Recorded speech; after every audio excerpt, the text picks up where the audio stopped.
Here's the whole setup. Here's an idealized setup. So the transmitter is sending aileron values to the receiver.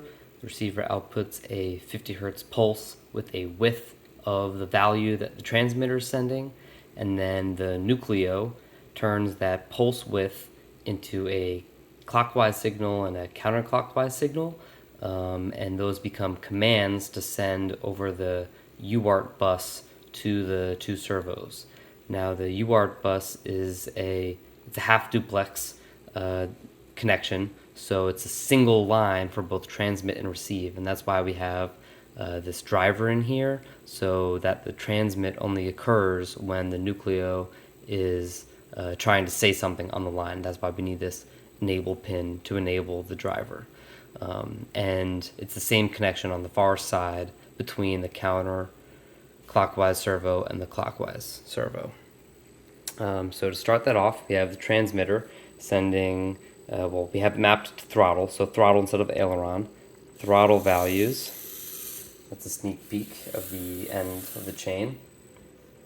And so the throttle values, in this case, get sent to this cannibalized drone receiver, and that pulse width is outputted to the nucleo, and we can see that pulse width over here on the scope.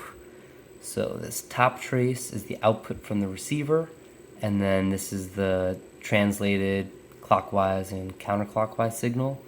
Now as I move the throttle, notice how the clockwise signal matches the receiver output, but then the counterclockwise signal is an inverse in a sense.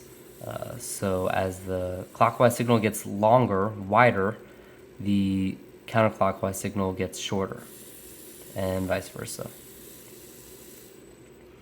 And so the nucleo sends those commands over to the high wonder bus servo, but unfortunately the second one let out some magic smoke after connecting it up. So this is just a regular micro servo here, and this board here has the driver to drive the transmit signal on the UART half duplex communication, and it's the